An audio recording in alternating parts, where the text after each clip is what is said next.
इस वीडियो में दी जाने वाली सभी जानकारी इंटरनेट पर उपलब्ध स्रोतों के आधार पर दिखाई और बताई गई है। आज पूरी दुनिया में आधुनिक टेक्निक से बने ना जाने कितने ही ऐसे निर्माण हैं जिन्हें देखकर लगता है इन्हें बनाना लगभग असंभव सा है।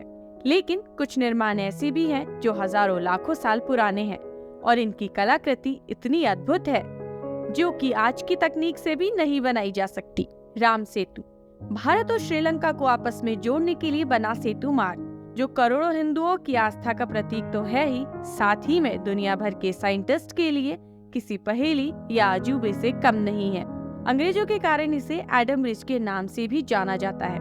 दुनिया भर के साइंटिस्ट और आर्कोलॉजिकल डिपार्टमेंट के स्पेशलिस्ट कई सालों से इस राम सेतु पर रिसर्च कर रहे हैं, लेकिन इसे कैसे बनाया गया, उस समय इसे बनाने के लिए किस टेक्निक को यूज किया गया, इन सवालों के जवाब आज भी नहीं मिल रहे हैं।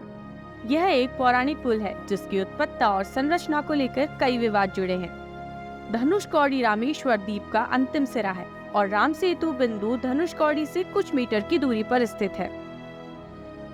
पुल का सबसे पहला उल्लेख रामायण में मिलता है। इस महाकाव्य के अनुसार तमिलनाडु भारत के साउथ ईस्ट बॉर्डर के किनारे पर रामेश्वरम द्वीप और श्रीलंका के उत्तरी तट मन्नार द्वीप के बीच में भगवान श्री राम और वानर सेना द्वारा माता सीता को रावण से मुक्त करवाने के लिए राम सेतु पुल का निर्माण किया गया था ताकि समुद्र को पार किया जा सके। भौगोलिक प्रमाणों से पता चलता है कि राम सेतु भारत और श्रीलंका को आपस में जोड़ने के लिए बना एक मार्ग था, लेकिन वास्तव में इसका निर्माण दो वानर नल और नील द्वारा किया गया था। इसका प्रमाण रामायण में मिलता है जिसमें इसका जिक्र भी है। वर्तमान में यह पुल पानी में डूबा हुआ है, मगर कुछ सदी पहले तक इसका यूज किया जाता था। यह बात साइंटिस्ट मान चुके हैं। यह पुल करीब 48 किलोमीटर लंबा है। राम सेतु मन्नार की खाड़ी और वॉक स्ट्रीट को एक दूसरे से अलग रखता है। कई जगह पर इसकी गहराई 3 फुट है तो कहीं कहीं पर 30 फुट तक है।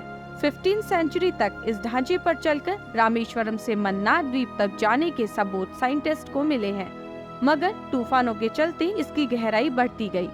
राम सेतु आज भी है और पानी में डूबा होने की वजह से सीधा दिखाई नहीं देता।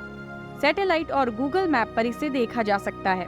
कवि कालिदास की रघुवंश में राम सेतु का सच सामने आता है। इसका वर्णन अग्नि पुराण, वायु पुराण, ब्रह्म पुराण और स्कंद पुराण में भी मिलता है।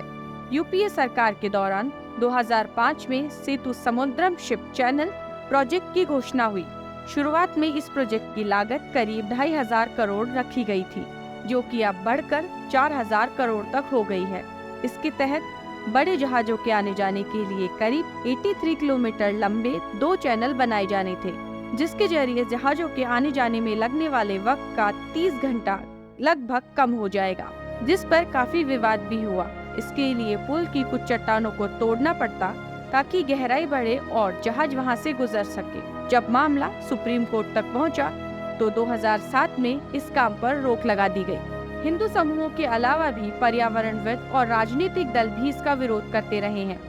2007 में ही एएसआई और यूपीए सरकार ने सुप्रीम कोर्ट को बताया कि इस बात का कोई सबूत नहीं है कि इसे भगवान राम ने बनाया था। बीजेपी नेता सुब्रमण्यम स्वामी ने इस प्रोजेक्ट के खिलाफ PIL लगाई थी और इस पुल को राष्ट्रीय स्मारक घोषित करने को लेकर भी याचिकाएं लगाई जा चुकी है, जो फिलहाल सुप्रीम कोर्ट में लंबित है।